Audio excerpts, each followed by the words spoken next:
അങ്ങനെ ഏകദേശം ഒരു മാസത്തിന് ശേഷം ഞാൻ പുതിയൊരു വീഡിയോ ആയിട്ട് വന്നിട്ടുണ്ട് കേട്ടോ. അപ്പോൾ നമ്മുടെ ഇന്നത്തെ വീഡിയോ എന്താണെന്ന് വെച്ച് കഴിഞ്ഞാൽ കുറച്ച് താറാവ് കറി ഉണ്ടാക്കുന്നതാണ്. അപ്പോൾ അതിന് വേണ്ടിയിട്ട് ഞാൻ ആദ്യം തന്നെ കുറച്ച് ഇഞ്ചിയും വെളുത്തുള്ളിയും പച്ചമുളകും സവാളയൊക്കെ ഒരുമിച്ച് തന്നെ കട്ട് ചെയ്ത് വെച്ചിട്ടുണ്ട്. ഇത് ഞാൻ ചതച്ചെടുക്കാനൊന്നും നിന്നില്ല. കാരണം എന്താണെന്ന് വെച്ച് കഴിഞ്ഞാൽ ഞാൻ ഇത് ഉണ്ടാക്കുന്ന ഏകദേശം ഒരു 8:51, അതായത് ഒരു 9 മണിയൊക്കെ ആവുന്ന ഒരു സമയത്താണ്.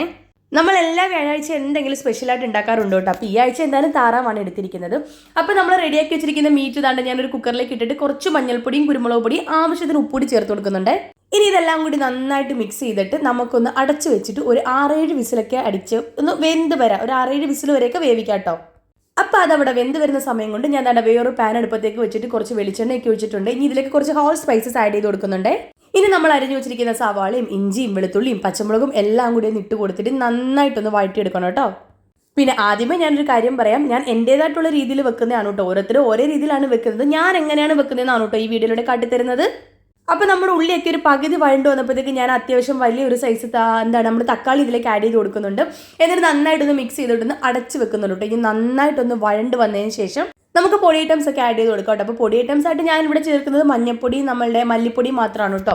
പിന്നെ എരിവിന് വേണ്ടിയിട്ട് നമ്മൾ കുരുമുളകാണ് എടുത്തിരിക്കുന്നത്. മുളക് പൊടി ഞാൻ ചേർക്കാറേ ഇല്ല. എനിക്ക് തോന്നുന്നു ഒട്ടുമിക്ക ആൾക്കാർ അങ്ങനെയാണ് കേട്ടോ. താറാവ് കറി ഉണ്ടാക്കുമ്പോൾ മുളക് പൊടി അങ്ങനെ ഇടാറില്ല എന്നാണ് എൻ്റെ ഒരു വിശ്വാസം. അപ്പോൾ എന്തായാലും നമ്മളുടെ പൊടി ഐറ്റംസ് ഒക്കെ ഒന്ന് പച്ചമണം പോയി വന്നപ്പോഴത്തേക്ക് നമ്മൾ വേവിച്ച് വെച്ചിരിക്കുന്ന താറാവ് അങ്ങോട്ട് ചേർത്ത് കൊടുത്തിട്ട് നന്നായിട്ടൊന്ന് മിക്സ് ചെയ്യുന്നുണ്ട് കേട്ടോ. അപ്പോൾ ഇനി ഒന്ന് മിക്സ് ചെയ്തിട്ട് നമുക്ക് ഈ ഒരു ടൈമിലാണ് കേട്ടോ ഇനി കുരുമുളക് ചേർത്ത് കൊടുക്കേണ്ടത്. എരിവിന് എത്രയാണോ കുരുമുളക് വേണ്ടത് ആ ഒരു കുരുമുളക് ഞാൻ ഈ ഒരു സമയത്ത് ചേർത്ത് കൊടുക്കുന്നുണ്ട്.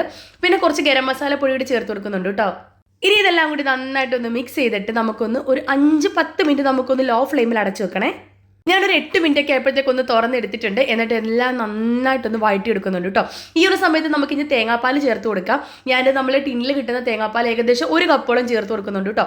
ഇനി ഇതെല്ലാം കൂടി നന്നായിട്ടൊന്ന് ഇളക്കി മിക്സ് ആക്കിയിട്ട് നമുക്ക് വീണ്ടും അടച്ച് തന്നെ വെക്കാതെ ഏകദേശം ഒരു 3-4 മിനിറ്റ് കഴിഞ്ഞപ്പോഴത്തേക്ക് ഇതുപോലെ നല്ല കുറുകി നമ്മുടെ കറിയൊക്കെ സെറ്റായി വന്നിട്ടുണ്ടായിരിക്കും. അപ്പോൾ അതിലേക്ക് കുറച്ച് പച്ചക്കറിവേപ്പിലയും കൂടി ഇട്ട് കൊടുക്കണേ.